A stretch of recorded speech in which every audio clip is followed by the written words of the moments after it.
चलते हैं आज के प्रैक्टिस सेट नंबर 33 की अभ्यास के लिए। और सब लोग बढ़िया से पढ़ाई कर रहे होंगे, ठीक ठाक होंगे। एग्ज़ाम बहुत नज़दीक आ रहा है तो तेज़ी से अपनी पढ़ाई को स्पीड दीजिए और आपकी जो तैयारी है उसी को चेक करने के लिए ये जो 16 तारीख से हम लोग संडे को और आगे हर संडे को इस प्रकार से फ्री टेस्ट सीरीज जो शुरू कर रहे हैं, तो तब तक अपने आप को पूरा तैयार कर लीजिए, रिवाइज कर लीजिए। पूरे इतिहास विषय से प्रश्न आएंगे। 125 प्रश्नों का ये सेट होगा, 2 घंटे में आपको हल करना होगा। जैसे कि मैंने पिछले वीडियो में बताया आपको, ये offline test series free of cost उन बच्चों के लिए की जा रही है जो आने वाले एग्जाम को फेस करने वाले हैं मई और जून में, टीजीटी और पीजीटी के लिए। तो इसके लिए अपना रजिस्ट्रेशन करा लें, फ्री ऑफ कास्ट इसका रजिस्ट्रेशन है। और रजिस्ट्रेशन के लिए आपको करना क्या है, जो वीडियो है, वीडियो के जो नीचे पट्टी चल रही है वहाँ पर साकेत आईएएस के नंबर दिए हुए हैं। इन्हीं नंबर्स पर कॉल करके आप अपना नाम, अपना फ़ोन नंबर और अपना जो एग्ज़ाम का नाम है उसको आपको नोट कराना है, क्योंकि आपकी इन्फॉर्मेशन के आधार पर ही हम जो है क्वेश्चन पेपर के नंबर तय करेंगे, कितने बच्चे टीजीटी के हैं, कितने पीजीटी के हैं। और जो टाइम है टेस्ट का वो सुबह 9 बजे से है। दोनों ही एग्ज़ाम के जो टेस्ट हैं वो एक साथ होंगे, तो दोनों का टाइम जो है वो 9 बजे से है। ठीक है, 9 से 11, 2 घंटे का है। और कोचिंग का जो एड्रेस है वो आपको गूगल पर मिल जाएगा साकेत आईएएस के नाम से, उस पर आप सर्च करेंगे तो पूरा आपको गूगल जो है एड्रेस दे देगा, परेशान होने की ज़रूरत नहीं है। जैसे कि मैंने बताया कि इस टेस्ट सीरीज के माध्यम से हम ना केवल आंसर बताएंगे बल्कि इसमें हम आपको पूरी व्याख्या बताएंगे, आपके एग्जाम की स्ट्रेटजी बताएंगे, कैसे आपको एग्जाम में अपने टाइम मैनेज करना है, कैसे और किस तरह के क्वेश्चन को आपको, यानी कि एक पूरी स्ट्रेटजी एमसीक्यू टाइप की क्वेश्चन की जो होती है वो आपको बताई जाएगी। तो एक तरह से आपके लिए गाइडेंस होगी ये एग्जाम से पहले।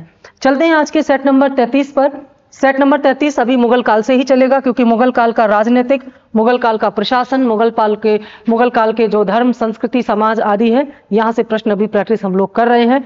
और जो लोग चैनल से नए जुड़े हैं वे पिछले वीडियो को जाकर के जरूर देखें, क्योंकि ये पूरी चैन है और पूरा ये क्रम से इसीलिए किया जा रहा है प्राचीन भारत से। हालांकि पूरा सिलेबस तो इसमें कवर करना मुश्किल ही है, क्योंकि इतिहास अपने आप में काफ़ी लेंथी विषय है, लेकिन कुछ महत्वपूर्ण प्रश्नों के माध्यम से हम व्याख्या करके ज़्यादा से ज़्यादा पार्ट को यहाँ पर कवर कर रहे हैं। तो फाइनल टच या क्विक रिवीजन के लिए एग्जाम से पहले ये आपके लिए तैयार की गई है।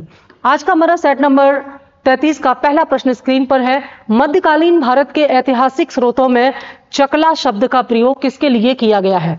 ये जो चकला शब्द है ये वास्तव में प्रशासन के लिए इसका प्रयोग किया गया है। ठीक है, ये प्रशासन के संदर्भ में इसका, मुगल कालीन प्रशासन में इसका प्रयोग किया गया है। तो ये चकला क्या था ये आपको बताना है। ए, परगना के समानार्थी था, यानी कि परगना के ही समान था। बी, सरकार के समानार्थी था। सी, सूबा और परगना के बीच की क्षेत्रीय इकाई था लेकिन सरकार के समानार्थी नहीं था। और डी, उपरोक्त में से कोई नहीं। इसका जो सही उत्तर होगा सी, ये जो चकला है सूबा और परगना के बीच की एक क्षेत्रीय इकाई होता था, लेकिन यह सरकार के समान नहीं था, सरकार से अलग था। ये जो प्रश्न है हमारा मुगल कालीन प्रशासन से है, तो क्यों ना यहाँ पर मुगल कालीन प्रशासन के विभाजन को देख लिया जाए कि मुगल कालीन जो प्रशासन था उसमें जो संपूर्ण साम्राज्य था उसे किस प्रकार से विभाजित किया गया था, उसके बारे में थोड़ा सा हम जान लेते हैं। तो प्रशासन की सबसे बड़ी इकाई था राज्य या साम्राज्य है। दूसरे नंबर पर यहाँ आता था सूबा या प्रांत भी इसको कह सकते हैं, सूबा आता था। तीसरे स्थान पर सरकार, चौथे स्थान पर परगना और 5वें स्थान पर ग्राम आता था। यानी कि जो साम्राज्य था उसे इस प्रकार से विभाजित किया गया था। राज्य को हम क्या कह सकते हैं, साम्राज्य कह सकते हैं। ये साम्राज्य था और साम्राज्य का जो प्रधान था वो कौन था, बादशाह। ठीक है, बादशाह जो है वो साम्राज्य का प्रधान होता था। दूसरे स्थान पर सूबा आता था। सूबे की तुलना, जैसे ये जो राज्य है ना या जो साम्राज्य है, वर्तमान में इसकी तुलना हम किससे कर सकते हैं, राष्ट्र से या देश से कर सकते हैं। और ये जो सूबा है इसकी तुलना हम वर्तमान राज्य से कर सकते हैं। जैसे भारत हमारा क्या है, राष्ट्र है, और भारत के जो तमाम राज्य हैं जैसे यूपी एमपी है तो उन्हें मुगल काल में क्या कहा जाता था, सूबा कहा जाता था। और सूबे का जो मुखिया होता था वो सूबेदार होता था। ठीक है, सूबेदार होता था। यहाँ पर कौन था? राज्य या साम्राज्य का प्रधान बादशाह था। उसके बाद दूसरे स्थान पर सूबे का प्रधान सूबेदार था। ये जो तीसरा है विभाजन, सरकार। सरकार की तुलना हम वर्तमान जिले से कर सकते हैं। जो वर्तमान हमारे जिले हैं उन्हें मुगल काल में क्या कहा जाता था? सरकार कहा जाता था। और सरकार का जो हेड था वो कौन था? फौजदार। ठीक है, फौजदार जो है इसका मुख्य कार्य था सरकार या जिले में कानून व्यवस्था को बनाए रखना। तो इस आधार पर हम इस फौजदार की तुलना वर्तमान डिस्ट्रिक्ट मजिस्ट्रेट से या डीएम से, जिलाधिकारी से कर सकते हैं। ठीक है, अगला जो प्रशासनिक इसमें क्षेत्रीय इकाई थी वो थी परगना। ये जो परगना है इसकी तुलना हम वर्तमान तहसील से कर सकते हैं। वर्तमान तहसील से हम इसकी तुलना कर सकते हैं। और परगने का जो मुखिया हुआ करता था वो कौन था? शिकदार। ठीक है, इसका मुखिया था शिकदार। शिकदार जो है परगने का मुखिया होता था, जैसे वर्तमान में तहसीलदार होता है हमारी तहसील पर। और अंतिम इसका जो विभाजन था वो था ग्राम। ठीक है, ग्राम। और ग्राम के जो हेड होते थे वे कौन थे? वे थे खुद मुकद्दम। खुद होते थे, मुकद्दम होते थे, इन्हीं को चौधरी भी कहा जाता था। तो इस प्रकार से थोड़ा सा यहाँ स्पेस लेकर के हम यहाँ पर क्रम बता देते हैं। जैसे सबसे ऊपर था राज्य या साम्राज्य, उसके बाद आता था सूबा, उसके बाद आता था सरकार। ठीक है, सरकार आता था। उसके बाद आता था परगना, बहुत पूछा जाता है ये प्रश्न। और सबसे लास्ट में आते थे ग्राम। ये प्रशासनिक विभाजन था। राज्य यानी कि साम्राज्य का हेड कौन होता था? बादशाह होता था। सूबे का हेड कौन था? सूबेदार होता था। सूबेदार होता था। सरकार का जो हेड था, जो सरकार वर्तमान जिले के आधार पर जिसको हम जानते हैं, सरकार का हेड फौजदार था। फौजदार था। परगने का जो हेड था वो शिकदार था। शिकदार था। और ग्राम का जो हेड था वो था खुद मुकद्दम।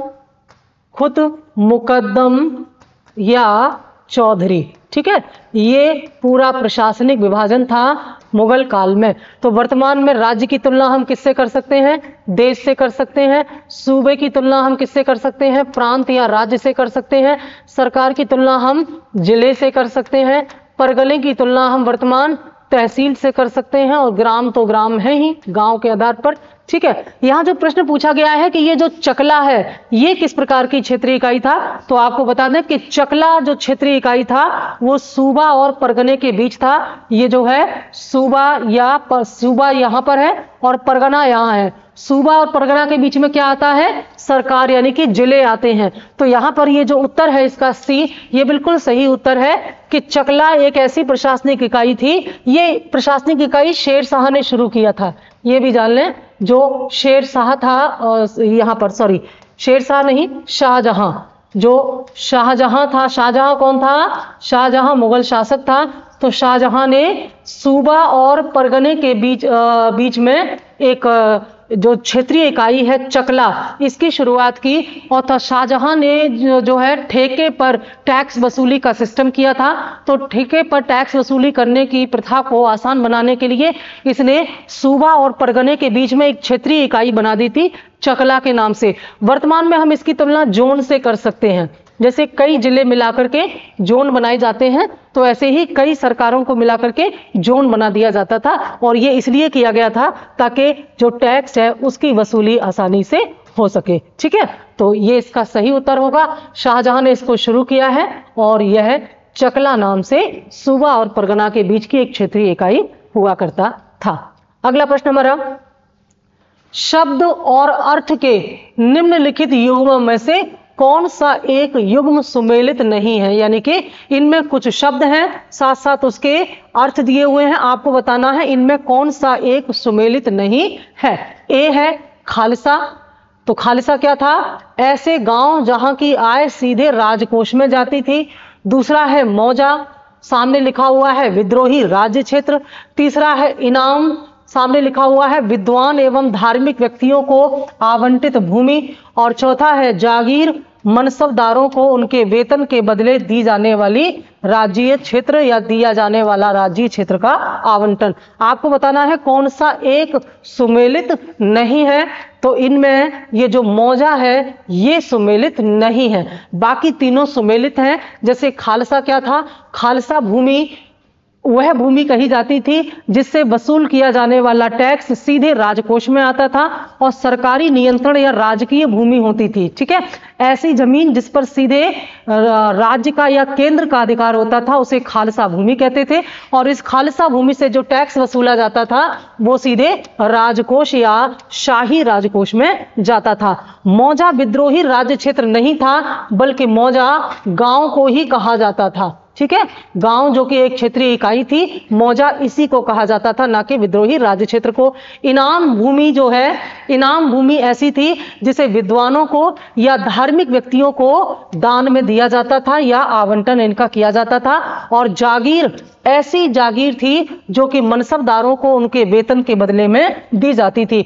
मनसबदारी व्यवस्था मुगल काल में बहुत ही महत्वपूर्ण है, आगे कई क्वेश्चन यहां से आएंगे। तो अकबर ने मनसबदारी व्यवस्था शुरू की थी और मनसबदारी व्यवस्था के अंतर्गत सैनिक और असैनिक दोनों प्रकार की जिम्मेदारी मनसबदारों को दी जाती थी। इन्हीं मनसबदारों को जो वेतन है वो जागीर के रूप में दिया जाता था। जैसे अगर किसी का मनसब 5,000 का है तो 5,000 के मनसबदार को एक इतनी भूमि दी जाती थी कि उसकी सालाना इनकम 5,000 की हो, और उसी में वो अपने आप पूरा खर्चा निकालता था, सेना रखता था। लेकिन ये मनसबदार जो है, मनसबदारों के पद आनुवांशिक नहीं होते थे, इनका ट्रांसफर हो सकता था और राजा इनको जब चाहे तब पदमुक्त कर सकता था। इन पर सीधे बादशाह का नियंत्रण होता था। ठीक है, तो इन्हीं मनसबदारों को वेतन के बदले जो भूमि दी जाती थी उसे जागीर कहा जाता था। जागीर में एक शब्द और आता है वतन जागीर। वतन जागीर ऐसी जागीर होती थी जो कि पैतृक जागीर के रूप में दी जाती थी। जैसे किसी की अगर खानदानी जागीर है तो वो लगातार वो पैतृक जागीर उसी के पास रहेगी।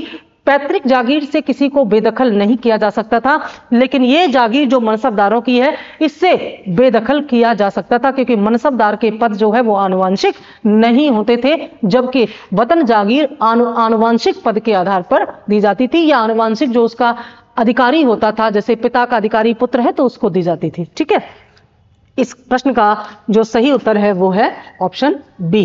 चलते हैं अगले प्रश्न की ओर। निम्नलिखित में से कौन सा शेरशाह के सैन्य सुधारों का अंग नहीं था? शेरशाह सूरी अपने प्रशासनिक सुधारों के लिए बहुत ज्यादा जाना जाता है। इसने कई प्रकार के प्रशासनिक सुधार किए, जिनमें मुख्य रूप से मुद्रा जो है प्रणाली है, राजस्व प्रणाली है, यानी कि टैक्स वसूलने का जो सिस्टम था, जिसमें इसने पूरा जो टोडरमल के सिद्धांत को इसने लागू किया था, और इसके अलावा जो इसने प्रशासनिक सुधार किया है उस सब के संदर्भ में इसको काफी याद किया जाता है और इसे अकबर का पूर्वगामी माना जाता है। इसी आधार पर जिस प्रकार के सुधार शेरशाह ने किए थे, आगे चल करके अकबर ने भी इसी प्रकार के सुधार किए हैं। तो पूछा गया है कि इनमें से कौन सा एक सैन्य सुधार जो है वो शेरशाह से संबंधित नहीं है। याद रखिएगा, सैन्य सुधार की बात कर रहा है, ना कि राजस्व सुधार की। ए, केंद्र में विशाल सेना रखना। बी, द्रुतगामी तोपखानों की शुरुआत करना। सी, सैनिकों को नगद भुगतान देना। और डी, घोड़ों को दागने की प्रथा की शुरुआत करना। पूछा गया है कि इनमें से कौन सा सैन्य सुधारों का ये जो अंग था वो नहीं था शेरशाह, यानी कि शेरशाह ने अपने सेना में सुधार किए, तो इनमें से कौन सा एक है जो इसने सुधार नहीं किया था? तो आंसर इसका हो जाएगा डी, घोड़ों को दागने की प्रथा की शुरुआत इसने नहीं की, बल्कि घोड़ों को दागने की जो प्रथा है ये अलाउद्दीन खिलजी ने पहली बार शुरू की थी। और अलाउद्दीन खिलजी कौन था? अलाउद्दीन खिलजी सल्तनत काल का एक प्रसिद्ध शासक था, सुल्तान था, जिसने घोड़ों को दागने की प्रथा, घोड़ों को दागने की प्रथा क्या थी कि घोड़ों पर एक शाही मोहर लगाई जाती थी, जिससे होता क्या था ना, इन लोगों की जो सेना होती थी तो ज्यादातर जो इनके प्रांतपति होते थे वो अपनी सेना लेकर के आते थे। जब आवश्यकता पड़ती थी सुल्तान को, मान लीजिए युद्ध की स्थिति है, तो युद्ध की स्थिति में जो सेना होती थी तो केंद्रीय सेना तो बहुत कम थी। अलाउद्दीन खिलजी ही वो पहला सुल्तान था जिसने केंद्रीय सेना रखी थी, लेकिन वो केंद्रीय सेना केवल केंद्र में यानी कि राजधानी में रहती थी। युद्ध की स्थिति में ये जो मनसबदार या इक्तेदार होते थे, इन्हीं इक्तेदारों की जो सेनाएं थी ये राजा को सहायता देने के लिए आती थी। तो उनमें जो घोड़े दागने की जो प्रथा थी वो इसलिए क्योंकि घोड़ों का स्पष्टीकरण हो जाता था। होता क्या था ना, ये लोग जब तनख्वाह लेने आते थे, जब ये वेतन लेने आते थे, तो ये स्वस्थ घोड़ों को लेकर के आते थे, लेकिन युद्ध की स्थिति में ये ऐसे घोड़े लेके आते थे जो युद्ध के लिए अनुकूल नहीं होते थे। इससे सेना कमजोर पड़ जाती थी। तो उस घोड़ों की सही पहचान, यानी कि जिन घोड़ों को के माध्यम से, जिन घुड़सवारों के माध्यम से इक्तेदारों को तनख्वाह दी जा रही थी, वही घोड़े युद्ध में भी इस्तेमाल किए जाए, इसलिए उन घोड़ों की पहचान करने के लिए उन पर दाग प्रथा यानी कि एक शाही चिन्ह, मोहर लगा दी जाती थी जिससे कि उनकी पहचान हो जाए। ये चीज अलाउद्दीन खिलजी ने की है, ये शेर शाह सूरी के सैन्य सुधारों में शामिल नहीं था। इस प्रश्न के बारे में थोड़ा सा हम और बात कर लेंगे। केंद्र में विशाल सेना रखना, बहुत ध्यान से समझना, केंद्र में विशाल सेना रखने की शुरुआत भी अलाउद्दीन खिलजी ने की है। इस प्रकार के प्रश्न कई बार गलत भी हो जाते हैं, बड़ा कॉन्सेप्चुअल प्रश्न है। अलाउद्दीन खिलजी दिल्ली सल्तनत का वह पहला शासक था जिसने केंद्र में विशाल सेना रखी। दिल्ली पर मंगोल आक्रमण से सुरक्षा करने के लिए इसने यहां पर विशाल सेना रखी थी। ठीक है, इसके अलावा द्रुतगामी तोपखानों की शुरुआत, तो और ये जो केंद्र में विशाल सेना इसने रखी थी ना, इसी सेना को नगद तनख्वाह, क्योंकि अगर केंद्रीय रिजर्व सेना रहेगी तो उसे नगद वेतन देना पड़ेगा, और नगद वेतन के लिए पर्याप्त मात्रा में जो चांदी नहीं थी, तो इसी समस्या का समाधान करने के लिए अलाउद्दीन खिलजी ने बाजार सुधार नियम लागू किया था, कैंटीन व्यवस्था लागू की थी। पीछे के वीडियो में हम उसकी चर्चा कर चुके हैं। तो केंद्र में विशाल सेना रखने की शुरुआत भी अलाउद्दीन खिलजी ने की थी। ठीक है, सैनिकों को नकद भुगतान देने की प्रथा भी अलाउद्दीन खिलजी ने ही की थी, और घोड़ों को दागने की प्रथा की शुरुआत भी अलाउद्दीन खिलजी ने ही की थी। फिर यह प्रश्न जो पूछा जा रहा है कि शेरशाह के सैन्य सुधारों में क्या शामिल नहीं था, इसका अंग नहीं था, तो हमने इसी को उत्तर क्यों बनाया, ये दो हमारे आंसर क्यों नहीं थे, इसका कारण जान लीजिए।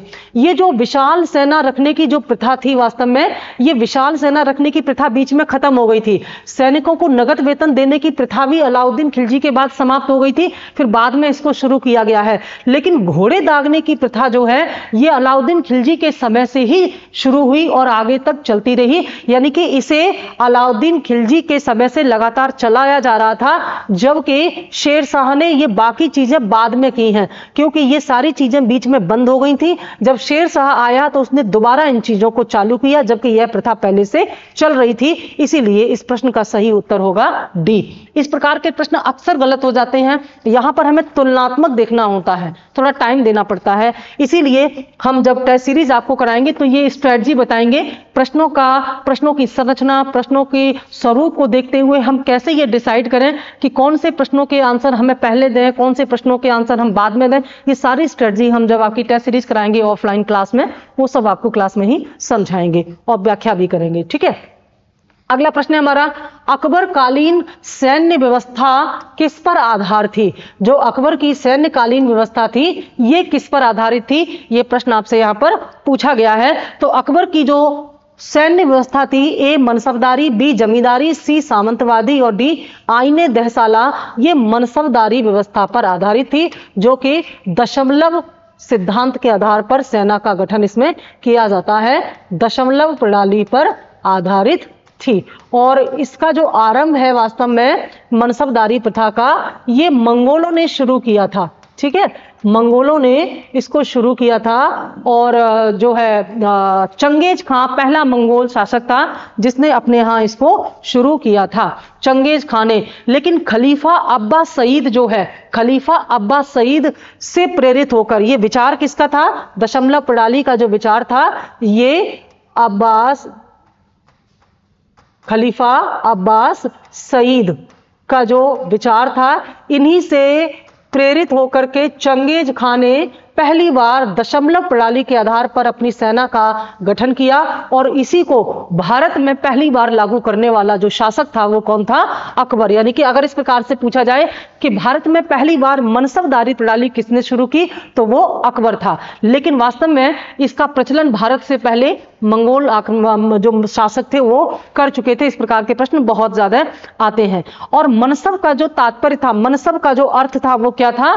स्थान या पद, यानी कि जिसके पास जितना मनसब है, यानी कि किसी व्यक्ति के मनसब के आधार पर ही उसके पद या उसकी स्थिति का बोध होता था।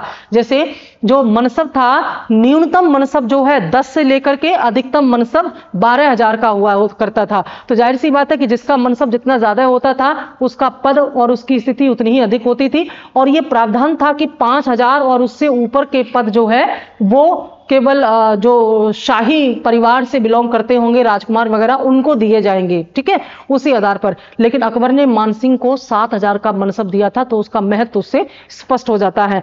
और कुल आईने अकबरी जो है, अबुल फजल का जो ग्रंथ है आईने अकबरी, उसमें 33 मनसबों का जिक्र किया गया है। लेकिन कुछ इतिहासकार मानते हैं कि अकबर ने 66 मनसब का गठन किया था।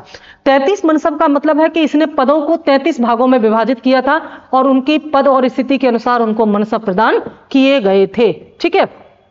और बाद में अकबर के शासनकाल के अंतिम समय में ही इसमें जात और सवार भी जोड़ दिया गया था। इस मनसब व्यवस्था में जात और सवार पद भी जोड़ दिया गया था। जात का मतलब होता था इसमें कि इनका वेतन कितना होगा, वेतन या पदस्थिति क्या होगी।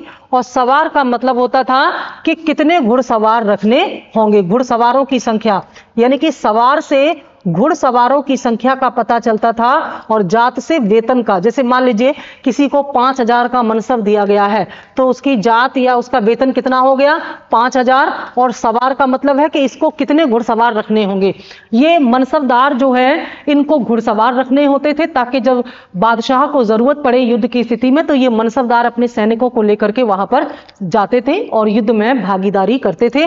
ये मनसबदारों को जागीर मिला करती थी अपने पद के बदले, और इनके पद जो है वो आनुवांशिक नहीं होते थे, इनका स्थानांतरित हो सकता था, ठीक है। ये इनके बारे में महत्वपूर्ण जानकारी है। और ये मनसबदार जो है सैनिक और असैनिक दोनों प्रकार के दायित्व निभाते थे। ऐसा नहीं है कि केवल सैनिक दायित्व निभाते थे, युद्ध की स्थिति में ये सैनिक दायित्व निभाते थे, सामान्य स्थिति में ये असैनिक दायित्व भी निभाते थे, ठीक है। बहुत महत्वपूर्ण है ये मनसबदारी व्यवस्था।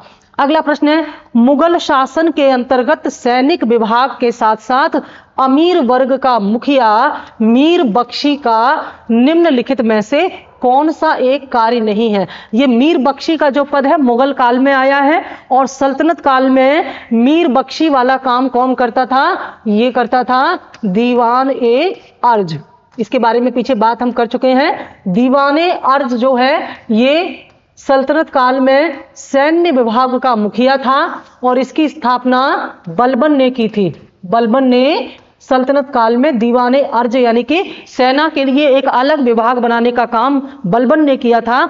और जो काम सल्तनत काल में दीवाने अर्ज करता था वही काम मुगल काल में मीर बख्शी करता है। लेकिन मीर बख्शी इस सैन्य संबंधी जो दायित्व है उसके साथ साथ अन्य महत्वपूर्ण कार्य भी करता था। तो आपको ये ऑप्शन के आधार पर बताना है कि इनमें से कौन सा एक कार्य है जो मीर बख्शी नहीं करता था, ठीक है। प्रश्न समझ में आ रहा है। हमेशा प्रश्नों को अच्छे से समझें, ऑप्शन को कई बार पढ़ें और उसके बाद ऐसा नहीं कि पहला ऑप्शन सही लग रहा है तो आंसर टिक कर दिया, हो सकता है दूसरा वाला ऑप्शन उससे बेटर आंसर हो। तो पूरे सभी ऑप्शंस को पढ़ के तुलनात्मक उनको देख करके तब आंसर लगाएंगे। तो कौन सा एक कार्य नहीं करता है मीर बख्शी, ठीक है।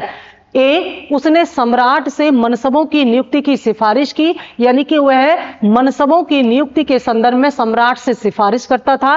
बी, उसने साम्राज्य के जांच एवं सूचना अधिकारियों की रिपोर्टों को एकत्रित किया तथा उसे दरबार में सम्राट को प्रस्तुत किया, यानी कि साम्राज्य से संबंधित जो भी जांच या राजस्व संबंधी जो जांच होती थी आज और जो वहां के जो वेतन संबंधी जो जांच होती थी उसकी जो रिपोर्ट है वह दरबार में सम्राट के सामने रखता था। सी, वह सभी आय एवं व्यय के लिए जिम्मेदार था तथा खालिसा जागीर एवं इनाम भूमि के ऊपर उसका नियंत्रण था। डी, वह साम्राज्य के राजमार्गों पर विदेशी यात्रियों की सुरक्षा के लिए जिम्मेदार था। देखिए इस प्रश्न का जो सही उत्तर होगा वह है सी, कि वह सभी प्रकार के आय एवं व्यय की जिम्मेदारी नहीं रखता था बल्कि वह मनसबदारों की नियुक्ति में सलाह देता था वह मनसबदारों को वेतन देता था, वह सेना को वेतन देता था। इसके अलावा वह जो जरूरी सूचनाएं थी वो सम्राट को प्रस्तुत करता था, और वह राजमार्गों पर विदेशी यात्रियों की सुरक्षा का मतलब है कि वह कानून व्यवस्था भी संभालता था। लेकिन ये जो यहाँ पर है ना, खालसा जागीर और इनाम जागीर, इनके ऊपर उसका नियंत्रण था। ये बिल्कुल गलत है, क्योंकि खालसा भूमि राजकीय भूमि होती थी, इससे इसका कोई मतलब नहीं था। जागीर मनसबदारों को दी जाने वाली भूमि होती थी, और इनाम भूमि जो है यह क्या थी, विद्वानों को या धार्मिक आधार पर दी जाने वाली भूमि थी। इससे इसका कोई संबंध नहीं था मीर बख्शी से। तो सही उत्तर हो जाएगा सी। ठीक है, अगला प्रश्न है, मुगल प्रशासन में मुहतसिब कौन था? मुगल प्रशासन में मुहतसिब जो है ये कौन था? ए सेना का अधिकारी था, बी विदेश विभाग का मुखिया था, सी लोक आचरण का अधिकारी था, और डी पत्र व्यवहार का विभाग का अधिकारी था। तो सही उत्तर हो जाएगा सी, लोक आचरण का अधिकारी था। लोक आचरण यानी कि जो नैतिक आचरण होता है, लोगों का नैतिक आचरण होता है, उसकी देखभाल करता था। और मुहतसिब नामक अधिकारी की नियुक्ति किसने की थी? औरंगजेब ने। हमने कल के वीडियो में पढ़ा था कि औरंगजेब बहुत कट्टर था, और औरंगजेब की जो नीतियां थी, धार्मिक नीतियां थी, वे शरीयत के आधार पर काम करता था। इसने अपने शासन का संचालन शरीयत के आधार पर किया है, और बाद में इसने यह जानने के लिए कि लोग शरीयत का पालन कर रहे हैं या नहीं, इसने मुहतसिब नामक अधिकारी की नियुक्ति की। ये शरीयत के जो कानून थे, इस्लामिक कानून थे, उनके आधार पर शासन का संचालन करता था। लोगों के लिए इस्लामिक मान्यताओं को मानना बहुत आवश्यक था। तो मुहतसिब नामक अधिकारी ये देखता था कि जनता सही प्रकार से इन शरीयत के कानून का पालन कर रही है या नहीं, या नैतिक आचरण कैसा है, लोगों का नैतिक आचरण कैसा है, इसके बारे में पूरी खुफिया जानकारी इकट्ठा करके ये मुहतसिब जो है वो औरंगजेब को सौंप दिया करता था। यानी कि एक प्रकार से लोगों के चरित्र पर नजर रखता था। ये बड़ा एक खतरनाक काम था। अपनी मर्जी से अगर आप कहीं भी कुछ भी ऐसा करते हुए पाए गए कि जो इस शरीयत के विरुद्ध है, जैसे तालिबानी कानून में होता था कि तालिबानी कानून में अगर कोई भी शरीयत के विरुद्ध काम करता हुआ पाया गया तो उसे दंडित किया जाता था, वही काम मुहतसिब करता था। औरंगजेब ने इसकी नियुक्ति की थी। अगला प्रश्न है हमारा, अकबर ने जिस मनसबदारी प्रणाली को लागू किया वह किस देश की प्रचलित प्रणाली से उधार ली गई थी? यानी कि ये जो मनसबदारी प्रथा औरंगजेब ने शुरू की, यह कहां से थी? तो ए अफगानिस्तान, बी तुर्की, सी मंगोलिया, डी फारस। अभी हम पढ़ चुके हैं, मंगोलिया में इसका पहली बार प्रयोग जो है चंगेज खान ने किया था। चंगेज खान ने इसका प्रयोग किया था, इस मनसबदारी प्रणाली का। ठीक है, अगला है, दो अस्पा एवं सिंह अस्पा प्रथा किसने शुरू की थी? दो अस्पा एवं सिंह अस्पा प्रथा जो है ये मुगल कालीन सैन्य व्यवस्था से संबंधित है। तो क्वेश्चन पूछा जा रहा है कि पहली बार इसका आरंभ किस शासक ने, किस बादशाह ने किया? ए अकबर, बी जहांगीर, सी शाहजहां, और डी अकबर। तो ये जो दो अस्पा सिंह अस्पा, एक और था इसमें एक अस्पा, दो अस्पा सिंह अस्पा और एक अस्पा, इनमें से ये जो दो अस्पा और सिंह अस्पा है इसकी शुरुआत की थी जहांगीर ने। और दो अस्पा और सिंह अस्पा का मतलब क्या था? ये दोनों चीजें मनसबदारी व्यवस्था में जोड़ दी गई थी। ये दो अस्पा जो है और सिंह अस्पा या सिंह अस्पा के नाम से भी इसको जानते हैं। दो अस्पा में क्या था कि मनसबदार जो थे उन्हें अपने जो मनसबदारों के जो सवार होते थे, यानी कि मनसबदारों के पास जो सवार थे वे अपने सवार के 2 गुने घोड़े रखते थे। सवार के 2 गुने घोड़े रखते थे ताकि अगर घोड़ा घायल हो जाए तो उसके स्थान पर दूसरा घोड़ा लेकर के युद्ध में आगे तत्पर हुआ जाए, युद्ध को आगे कंटिन्यू रखा जाए। यानी कि एक सवार के साथ 2 घोड़े। अगर एक, जैसे मान लीजिए कि अगर किसी मनसबदार को 1000 सैनिक रखने की अनुमति है तो वो 2000 घोड़े रखेगा, एक सैनिक पर 2 घोड़े, तो ये क्या हो जाएगा 2 अस्पा। और सिंह अस्पा में क्या था, सिंह अस्पा में 3 गुने, यानी कि एक सैनिक के साथ 3 घोड़े, यहां पर सवार के 3 गुने, सवार के 3 गुने घोड़े रखे जाते थे।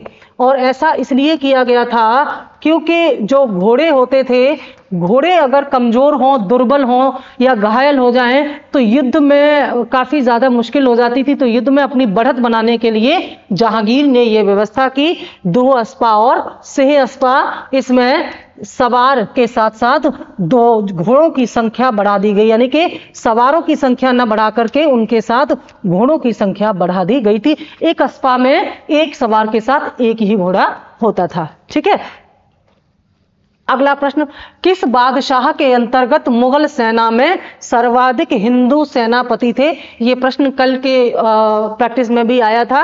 ए हुमायूं, बी अकबर, सी जहांगीर और डी औरंगजेब। सही उत्तर हो जाएगा डी औरंगजेब। औरंगजेब की कुल सेना में लगभग 33% सैनिक जो हैं वो हिंदू थे। ठीक है, हिंदू सैनिकों को इसने भर्ती किया था योग्यता के आधार पर।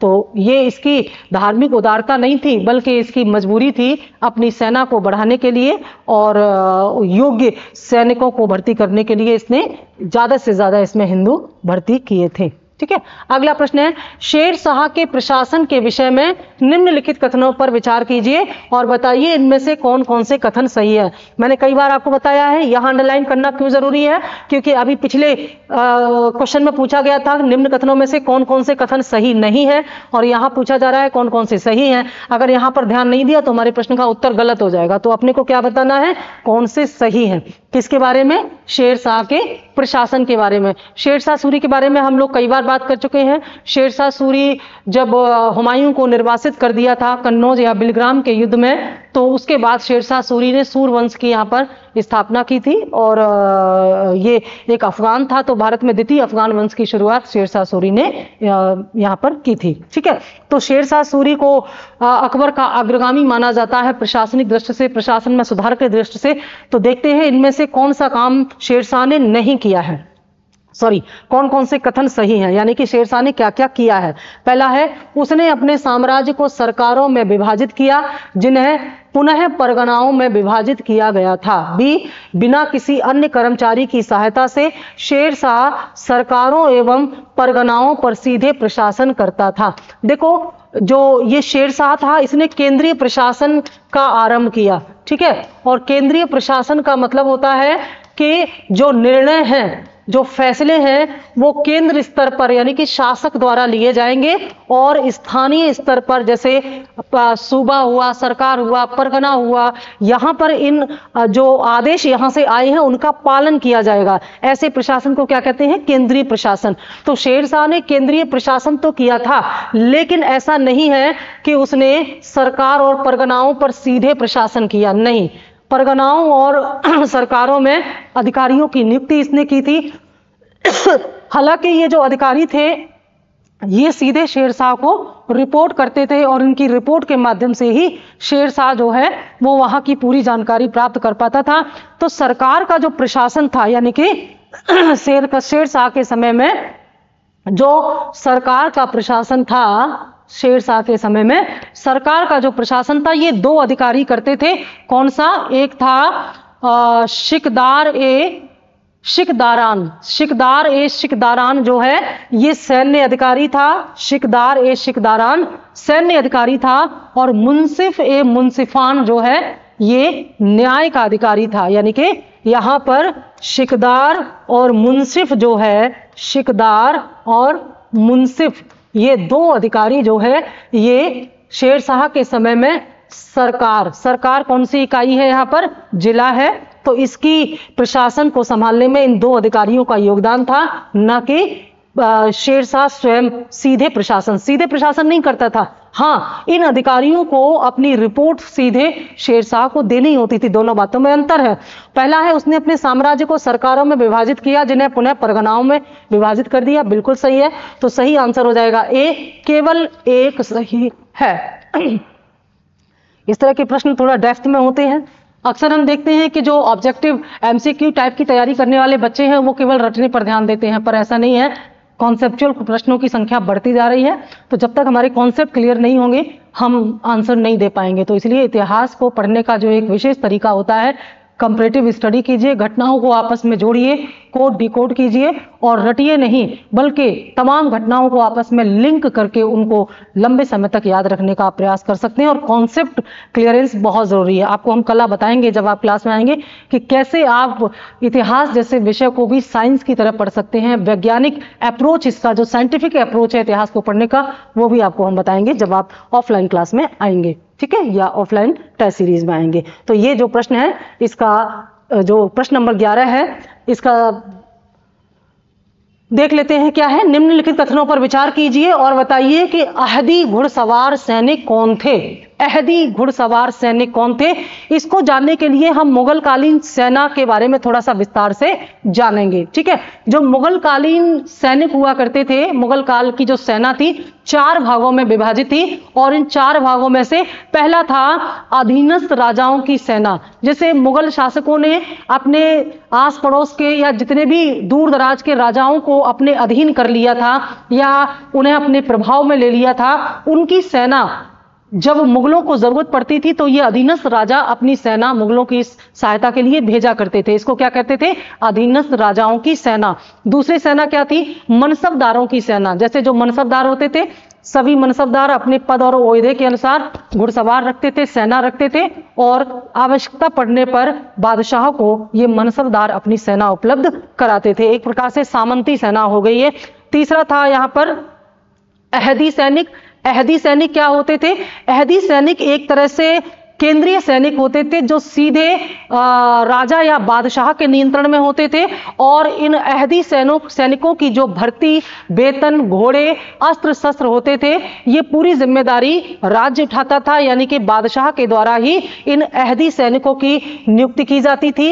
इनको वेतन आदि दिए जाते थे, इनके वस्त्र दिए जाते थे, इनको जितने भी घोड़े, अस्त्र शस्त्र हैं वो सब इनको बादशाह देता था, और इनका वेतन सबसे ज्यादा होता था।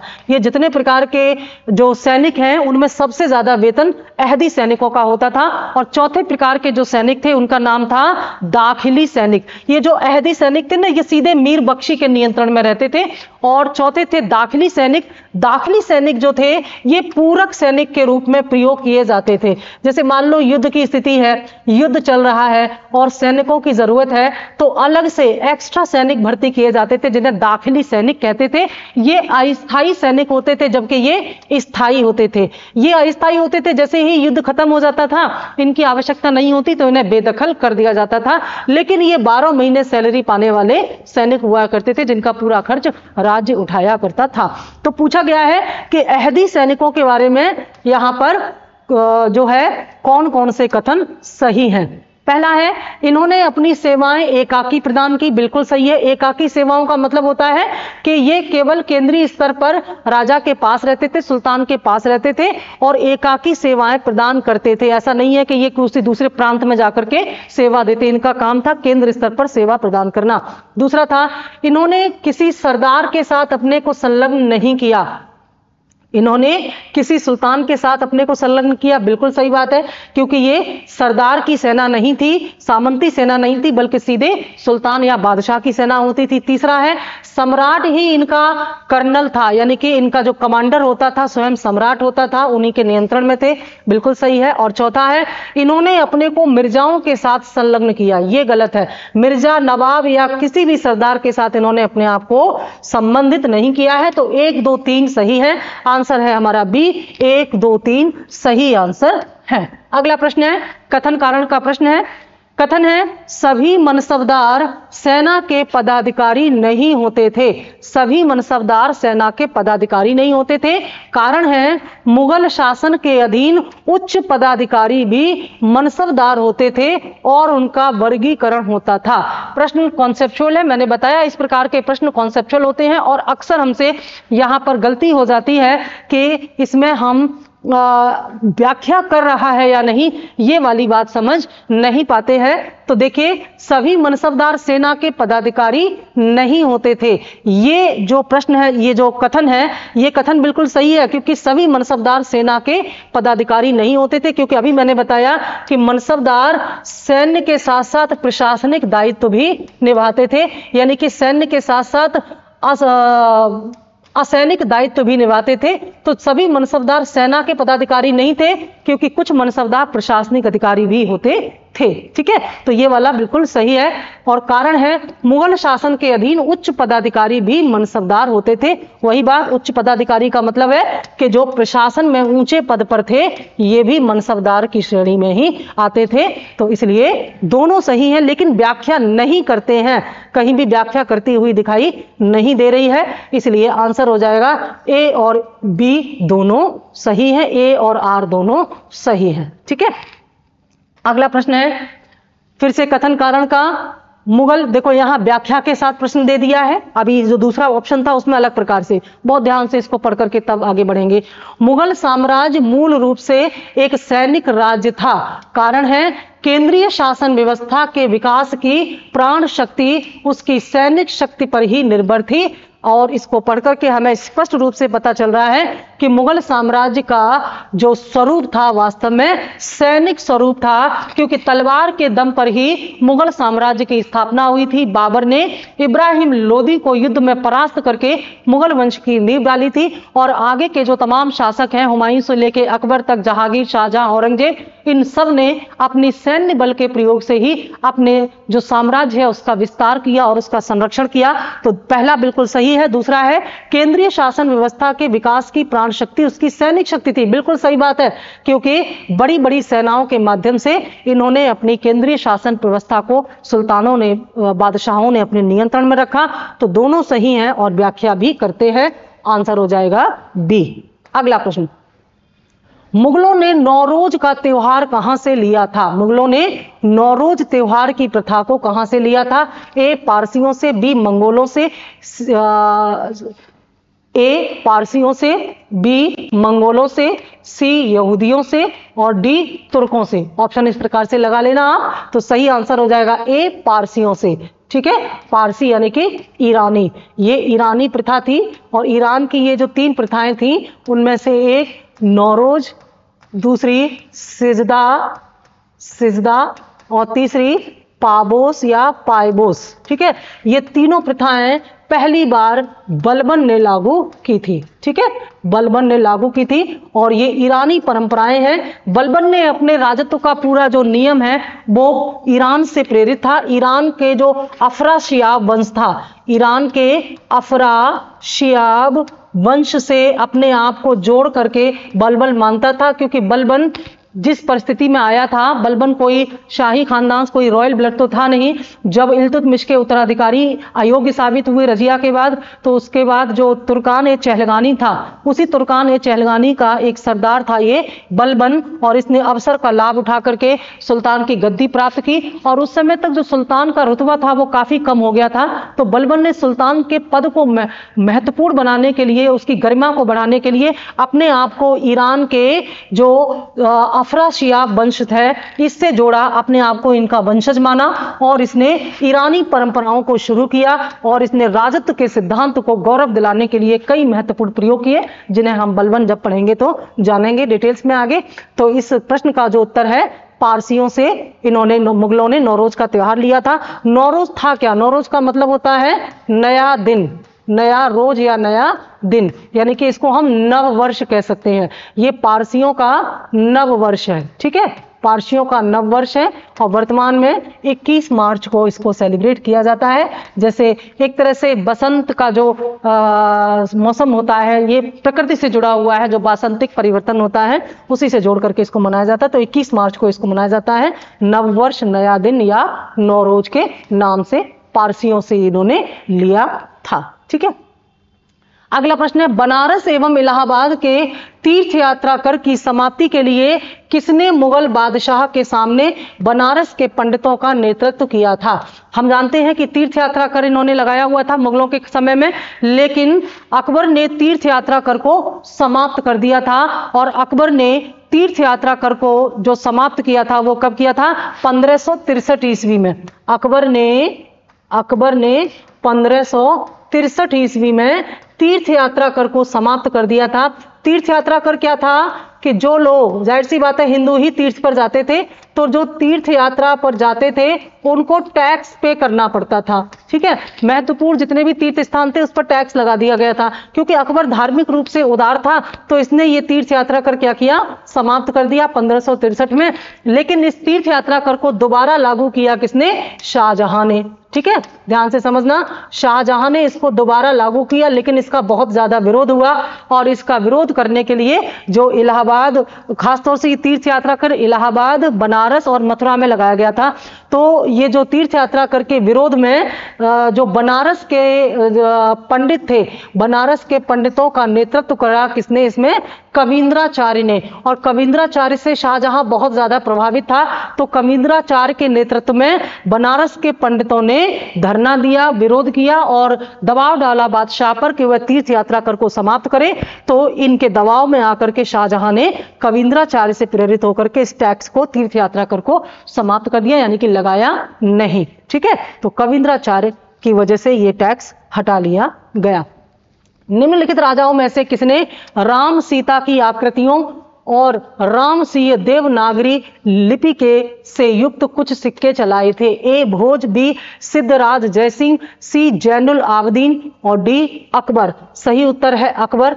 अकबर आप जानते हैं हिंदू धर्म से बहुत ज्यादा प्रभावित था और हिंदुओं की भावनाओं का ध्यान रखने के लिए इसने जो सिक्के चलाए, उन सिक्कों में एक तरफ राम और सीता की आकृति यानी कि उनका चित्र छपा हुआ था और दूसरी तरफ देवनागरी लिपि में रामसीय अंकित था। ठीक है, अगला प्रश्न, अबुल फजल की मृत्यु इनमें से किसके कारण हुई थी? अबुल फजल की चर्चा कल भी हुई है, अगर याद होगा तो इसका उत्तर दे देंगे। मैंने कहा था हर एक जो हमारा टेस्ट सीरीज है वो सेट अगले सेट से जुड़ा हुआ है, तो पीछे का जरूर पढ़ लो।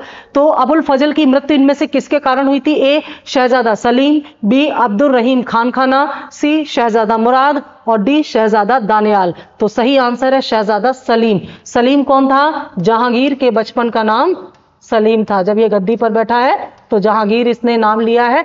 तो शहजादा सलीम जो है इसने क्या किया था? शहजादा सलीम ने अपने पिता अकबर के विरुद्ध जो है विद्रोह कर दिया था। अकबर के विरुद्ध विद्रोह कहां पर किया था? इलाहाबाद में। ठीक है, इलाहाबाद जो है, जो आज प्रयागराज बन चुका है। मैंने पिछले वीडियोज में आपको बताया है इलाहाबाद का जो इलाहाबाद नाम किसने और क्यों रखा, और दूसरा प्रयागराज नाम की जो प्राचीनता है, किस ग्रंथ में प्रयागराज नाम का उल्लेख किया गया है। ठीक है, या प्रयाग का नाम लिख दिया गया है। तो विद्रोह जो है ये किसने किया था? ये सलीम ने किया था। जब अकबर को इस विद्रोह का पता चला तो अकबर ने अपने मित्र अबुल फजल को इस विद्रोह को दबाने और सलीम को समझाने के लिए भेजा। जब अबुल फजल दक्षिण से आ रहे थे दिल्ली वापस, तो वही रास्ते में ही ये जो शहजादा सलीम था इसने अपने जो बुंदेला मित्र था इसका, वीर सिंह बुंदेला,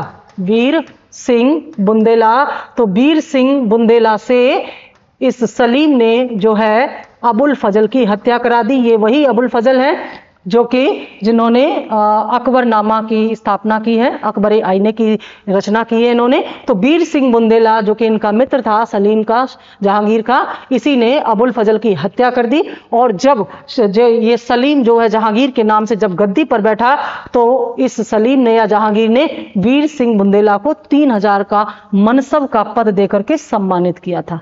ठीक है, अगला प्रश्न, निम्नलिखित में से किस इतिहासकार ने दीन-ए इलाही को एक धर्म कहा है? इनमें से कौन सा एक इतिहासकार है जिसने दीन-ए इलाही को धर्म कहा है? पीछे वीडियो में हम आपको बता चुके हैं अकबर की धार्मिक नीतियों के बारे में, और इबादत खाने से लेकर के दीन-ए इलाही, महजरनामा, सबकी बात पीछे हो चुकी है। तो यहाँ पर पूछा गया है कि इनमें से कौन सा एक इतिहासकार है जिसने दीन-ए इलाही को एक धर्म कहा था? दीन-ए इलाही जो है ये अकबर द्वारा चलाया गया एक ऐसा सिद्धांत था। वास्तव में ये एक धर्म नहीं था, बल्कि ये सभी धर्मों की अच्छी बातों का एक सार था। इसे हम कोड ऑफ कंडक्ट कह सकते हैं, आचार संहिता कह सकते हैं, और इसकी तुलना हम अशोक के धम्म से कर सकते हैं। लेकिन इनमें से कोई एक इतिहासकार है जो ये कहता है कि यह एक धर्म था, और इस धर्म के द्वारा अकबर जो है वो इस्लाम का नुकसान कर रहा था, इस्लाम के जो मूल धर्म है उसके विपरीत जा रहा था। तो कौन है वो, उसके बारे में पूछा गया है। तो ए इसमें आंसर हो जाएगा बी, अब्दुल कादिर बदायूनी। बदायूनी कहता है, बदायूनी ने अकबर की धार्मिक नीति की जबरदस्त आलोचना की है, और यह कहता है कि अकबर ने इस्लाम को नुकसान पहुंचाया, इस्लाम के विपरीत कार्य किया, और दीन इलाही धर्म है, क्योंकि दीन इलाही में अकबर ने कहा कि सभी धर्म के लोगों के लिए खुला हुआ है, किसी भी धर्म के लोग दीन इलाही को स्वीकार कर सकते हैं, और उसने इसे आचार संहिता का नाम दिया। लेकिन यहाँ पर विंसेंट स्मिथ एक इतिहासकार और है, इनका नाम भी यहाँ पर हम ले लेते हैं। पूछा जाता है प्रश्न, विंसेंट स्मिथ जो हैं, विंसेंट स्मिथ ये कहते हैं कि दीन ए इलाही अकबर की मूर्खता का स्मारक था, अकबर की मूर्खता का स्मारक था, ना कि बुद्धिमानी का। अकबर ने दीन ए इलाही इसलिए चलाया क्योंकि जनता में जो धार्मिक विद्वेष है, जो अलगाव है, वो आपस में एक हो जाए, क्योंकि इबादत खाने और धर्म संसद में जो तमाम बहस हुई थी, तमाम धर्मों के विद्वानों के जानकारों ने जो अपनी अपनी बातें कहीं, उसको जान करके अकबर ये समझ चुका था कि सभी धर्मों में कुछ न कुछ अच्छा है। तो सभी धर्मों की अच्छी बातों का सार निकाल करके इसने दीन इलाही पंथ बनाया, जिसे इन्होंने धर्म कहा, और विंसेंट स्मिथ ने इसे अकबर की मूर्खता ही कहा, क्योंकि दीन इलाही से हिंदू भी नाराज हो गए, मुसलमान भी नाराज हो गए, और इसलिए इसमें कोई लाभ इसको नहीं मिला, ये इसके बारे में कहा जाता है। अगला प्रश्न है, जाब्ती प्रणाली किसकी उपज थी? ये जाब्ती प्रणाली किससे संबंध है? ये राजस्व प्रशासन से या टैक्स वसूली से संबंधित है। तो पूछा गया है कि जाब्ती प्रणाली का संबंध किससे है? ए गयासुद्दीन तुगलक, बी सिकंदर लोदी, सी शेरशाह, और डी अकबर। सही आंसर होगा शेरशाह। तो शेरशाह ने जो 4 प्रकार की व्यवस्था की थी टैक्स वसूली की, इन 4 प्रकार की व्यवस्था में पहला था गल्ला बख्शी, दूसरा इसमें था नस्क प्रणाली, टैक्स वसूल करने के ये तरीके थे, ठीक है, नक्श प्रणाली। तीसरा था जाब्ती प्रणाली, ठीक है, ये 3 इसकी जो प्रचलन थे। तीसरा था जाब्ती प्रणाली, और जाब्ती प्रणाली सबसे ज्यादा फेमस हुई। किसानों ने जाब्ती प्रणाली को बहुत पसंद किया, क्योंकि जाब्ती प्रणाली में क्या होता था, भूमि की माप की जाती थी, जबकि इसमें बटाई पर दे दिया जाता था, और इसमें ठेके के पर, यानी कि इजारी प्रथा के जैसा था, बोली लगाई जाती थी, टैक्स की इसमें बोली लगाई जाती थी, और इसमें भूमि की माप की जाती थी। और शेरशाह ने भूमि की माप के लिए गज ए सिकंदरी या सिकंदरी गज का प्रयोग किया था। इसने गज ए सिकंदरी का प्रयोग किया था, जो 32 इंच का था। ये सन की एक डंडी हुआ करती थी, और सन की इस डंडी से भूमि की पैमाइश की जाती थी, और उसी के आधार पर टैक्स वसूला जाता था। किसमें? जाब्ती प्रणाली में। ये बहुत ज्यादा प्रचलित हुआ था। लास्ट प्रश्न हमारा, किसानों की सहायता के लिए किन मध्ययुगीन शासकों ने पट्टा एवं कबूलियत की व्यवस्था प्रारंभ की थी? ए अलाउद्दीन खिलजी, बी गयासुद्दीन तुगलक, सी फिरोज शाह तुगलक, और डी शेरशाह। सही उत्तर हो जाएगा शेरशाह। तो शेरशाह ने पट्टा प्रणाली शुरू की थी। पट्टे प्रणाली में क्या था? इसने पट्टे प्रणाली में जो सरकार होती थी वो किसानों को पट्टे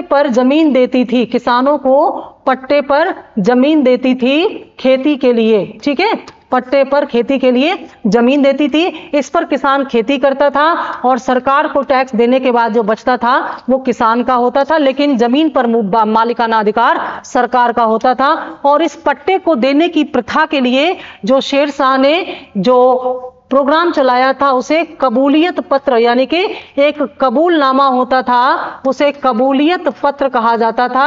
इस कबूलियत पत्र पर हस्ताक्षर किए जाते थे जो इस बात की गारंटी थी कि सरकार और किसानों के बीच पट्टे पर समझौता हुआ है। गारंटी लेटर होता था एक प्रकार का। तो पट्टा और कबूलियत की व्यवस्था शेर शाह ने यहां पर शुरू की थी। शेर शाह ने क्योंकि जमीन की नाप के आधार पर भी टैक्स लगाया तो इसने दो अतिरिक्त टैक्स लगाए थे, जरीबाना और महासिलाना। बहुत महत्वपूर्ण थे ये जरीबाना और महासिलाना।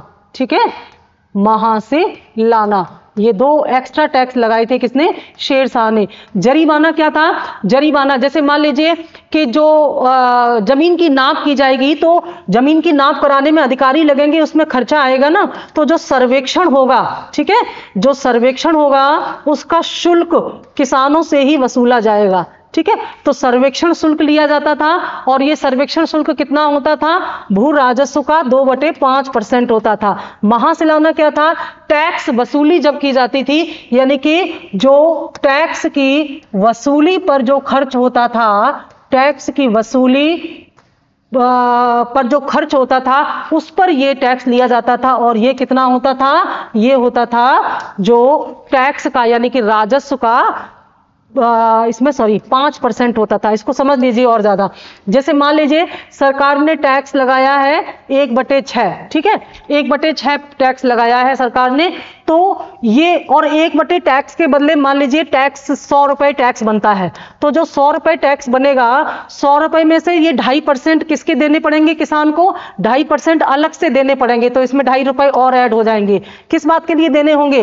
ये देने होंगे सर्वेक्षण शुल्क, यानी कि जो जमीन की सर्वेक्षण माप हो रही है उसका पैसा स्वयं किसान को ही देना होगा 2.5%। ये 2.5% उपज का नहीं है, ये 2.5% उस टैक्स का है जो किसान दे रहा है। और महासिलाना क्या होता था कि जो अधिकारी, जो सरकारी अधिकारी टैक्स वसूल करते थे, क्योंकि शेर शाह ने केंद्रीय प्रशासन लागू किया था, तो केंद्रीय अधिकारी सीधे किसानों से जाकर के इसने जो है रैयतवारी, इसने यहां पर रैयतवारी व्यवस्था शुरू की थी। और रैयतवारी किसान क्या होता है? रैयतवारी व्यवस्था में किसान सीधे सरकार को टैक्स देता है, बीच में कोई मध्यस्थ नहीं होता। तो ऐसी स्थिति में जो सरकारी अधिकारी किसानों से टैक्स वसूल करते थे तो उस पर जो खर्चा आता था, क्योंकि अधिकारियों को वेतन देना पड़ता था, तो उस खर्चे को पूरा करने के लिए महासिलाना टैक्स लिया जाता था। तो जैसे अगर किसान को 100 रुपए टैक्स देने हैं तो 2.5 रुपए देगा वो किसके लिए? जरीमाना टैक्स के लिए, और 5 रुपए वो किसके लिए देगा? महासिलाना। तो कुल कितना हो गया इनका? 15, यानी कि ये कितना देगा? यहां पर ये देगा 100 रुपए के स्थान पर इसमें कितना और जोड़ दिया जाएगा? 7.5 रुपए और जोड़ दिए जाएंगे। इतना टैक्स पे करेगा किसान। ये बड़ी अच्छी व्यवस्था, ताकि पूरा का पूरा टैक्स खजाने में आए, नहीं तो सारा पैसा इसकी वसूली में ही खर्च हो जाता। तो ये काम शेर शाह सूरी ने किया था। और ये थे हमारे आज के प्रशासन, मुगल कालीन प्रशासन से संबंधित 20 महत्वपूर्ण प्रश्न। अभी लगातार ये चलता रहेगा। प्रशासन से कुछ प्रश्न बचे हुए हैं, उसके बाद हम जाएंगे सीधे स्थापत्य पर, कला स्थापत्य साहित्य पर। ठीक है, थैंक यू।